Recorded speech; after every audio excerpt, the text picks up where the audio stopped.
Quand est-ce que tu vas avoir des enfants? Mais moi j'attends, hein, mes petits-enfants. Mais ça fait un moment quand même que vous êtes en couple. Vous avez pas d'enfants? Est-ce que ça te parle? Est-ce que ça te parle? L'entourage. Parfois, ils se disent qu'ils sont bienveillants. Ah, ma chérie, ça fait un moment quand même que tu es avec ton mari, ton compagnon. Quand est-ce que tu vas avoir des enfants, ma fille? Ah, moi j'attends les petits-enfants, ça fait longtemps quand même. Ou inversement. Tu es avec mon fils depuis un moment là, tu attends quoi pour lui donner des petits-enfants? Pourquoi ils viennent te dire ça en fait? Dis-moi. Pourquoi tu reçois ces paroles? Tu n'es pas là pour leur donner des enfants ou des petits-enfants. C'est entre vous, toi et ton compagnon. Est-ce que vous avez mis les limites? Quelles limites vous avez mises? C'est ça déjà la question. Quelles sont les limites que vous avez posées à votre entourage et à votre famille? C'est de cela que nous allons parler aujourd'hui. Tu as rencontré ton compagnon, vous êtes mis ensemble, vous avez évolué ensemble. Arrivé à un moment, vous avez décidé d'être ensemble, de vivre ensemble ou de vous marier. Et au bout de quelques temps, tu entends les paroles qui disent « Mais ça fait quand même 1 an que vous êtes mariés, vous n'avez toujours pas d'enfants ?» Ou ma chérie, il serait peut-être temps de de t'y mettre, de avoir des enfants quand même. Toi et ton compagnon, qu'est-ce que vous avez mis en place pour que votre couple soit protégé et que des limites soient mises pour que ce genre de réflexion ne vienne pas vous affecter? Tu n'es pas là pour mettre des enfants au monde pour faire plaisir à quelqu'un. Non. Tu es là parce que tu as été créé pour quelque chose de puissant. Tu es cette femme qui travaille, qui crée, qui a des projets. Oui, vous êtes en couple avec ton compagnon, qui aussi crée, qui a des projets. Vous êtes mis en couple, vous avez une vision, allez marcher dans cette vision-là. Mais quand vous allez dans cette vision-là, vous n'avez pas demandé la permission à qui que ce soit. Vous êtes mis tous les deux pour faire ce projet-là. Donc aujourd'hui, votre projet de parentalité, c'est à vous de décider ce que vous voulez en faire.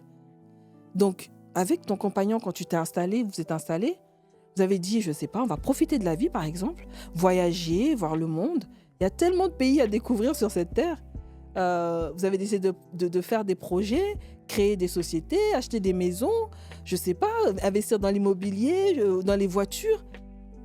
Mais pour l'instant, vous n'aviez pas encore prévu d'avoir des enfants parce que ce projet d'enfant-là, vous en avez discuté ensemble. Vous souhaitiez en avoir, je ne sais pas, après avoir concrétisé vos autres projets. Mais pourquoi des personnes extérieures viendraient vous mettre la pression pour avoir des enfants? Maintenant, quand ces personnes viennent, qu'est-ce que vous, entre vous, vous avez mis en place pour que ces réflexions ou ces pressions ne viennent pas perturber votre couple ou vous-même, tu vois? Qu'est-ce que vous avez mis en place? Qu'est-ce que vous vous êtes dit? Est-ce que vous avez vous avez dit une phrase, je ne sais pas, qui disait bah, si telle personne vient te voir, tu diras ça. Je te donne un exemple. Par exemple, moi j'avais mes amis. On avait mis en place une stratégie. Donc elles savaient que quand quelqu'un vient les voir pour leur dire pourquoi telle personne n'a pas d'enfant, on disait voilà, cette personne n'a pas encore rencontré la bonne personne et c'est pas le bon moment pour eux pour avoir des enfants. Donc les personnes sont stoppées, ils ne reviendront plus jamais pour nous poser la question. Maintenant, toi, avec ton compagnon, qu'est-ce que vous avez mis en place? Est-ce que vous avez verrouillé ça en disant ne laissons personne venir troubler notre cocon? Ou au contraire, est-ce que vous n'avez pas discuté? Parce que quand vous n'en discutez pas, vous permettez aux personnes extérieures de fissurer cette coquille et d'entrer. Et là, quand ils entrent, c'est là que tous ces mots viennent perturber, viennent troubler, viennent blesser et viennent donner de ces traumatismes. Et si vous ne mettez pas de limite à cela, vous ne parlez pas entre vous, vous n'êtes pas soudés, c'est là qu'il y aura ces personnes qui pourront se permettre de dire « Mais qu'est-ce que tu fais avec cette femme qui ne peut pas avoir d'enfant ?» C'est là que tu auras ces personnes qui viendront te dire « Mais qu'est-ce que... regarde la personne avec qui tu ne fais que manger l'argent de mon fils. » C'est là que tu auras ce genre de paroles. Mais si vous avez ensemble parlé, vous êtes protégés et que ton compagnon sait que voilà, il y a des choses qui ne doivent pas être faites, dans ces cas-là, il parlera à sa famille.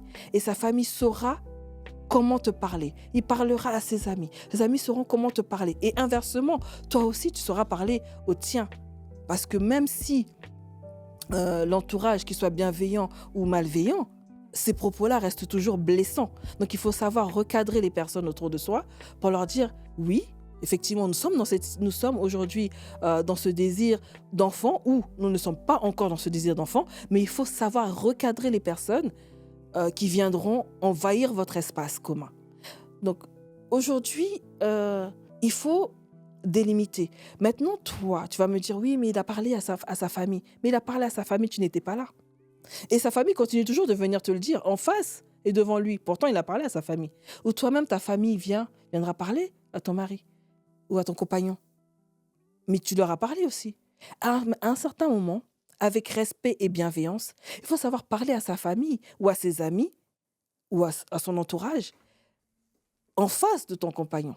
Mais avec respect et bienveillance. Savoir recadrer les choses. Comme ça, ils savent que, quel que soit ce qui se passe, ils n'ont pas à venir parler de telle chose à ton compagnon ou à ta compagne, parce que c'est entre vous deux. Il n'y a que vous qui pouvez parler de ça. Quand vous serez disposé à partager avec eux, il n'y aura aucun problème, ils pourront donner leur opinion. Mais aujourd'hui, vous n'avez pas donné cette autorisation, donc vous ne permettez à personne de venir envahir votre espace. Donc, ne te laisse pas envahir par ces personnes. Sois toi-même.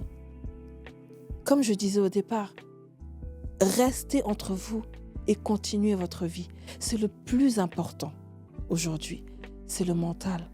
Garde ta paix intérieure et ne laisse personne venir détruire tout ça. Parce que vous êtes d'abord un couple, vous êtes un couple soudé, c'est le plus important. Et après cela, vous avancez ensemble. Maintenant, l'environnement, l'entourage est là pour vous accompagner, est là pour être à vos côtés, mais n'est pas là pour vous mettre la pression, n'est pas là pour venir vous humilier, n'est pas là pour venir vous accabler s'il y a une telle condition. Donc, protégez-vous, c'est le plus important. Aujourd'hui, le conseil que je peux donner à toutes ces femmes ou tous ces hommes qui sont dans ces situations-là, c'est d'abord à ces hommes, messieurs, sachez protéger vos compagnes de l'envahissement de vos familles, que ce soit vos mères, vos sœurs, vous les aimez. Personne ne vous empêche de les aimer, ça c'est clair et net. Personne n'empêche quelqu'un d'aimer ses parents, mais il faut savoir mettre la limite. Quand tu décides de te marier ou de vivre en couple avec une femme, tu coupes ces liens le cordon ombilical, tu deviens un homme. Un homme, il prend ses responsabilités. Il protège sa compagne. Inversement pour madame. Toi aussi, quand tu es en couple, ne va pas raconter toutes tes histoires à ta famille. Non, il y a des histoires qui doivent rester dans votre couple. Ce qui est à vous est à vous. Gardez ça précieusement jusqu'à ce que vous évoluez ensemble et que vous voulez partager. Mais pour l'instant, ne va pas éparpiller ça à tes copines, à ta famille. Non, il y a des choses qui doivent rester dans le couple. Donc, mon conseil aujourd'hui, protégez-vous. Protégez-vous. Soyez soudés. C'est le plus important.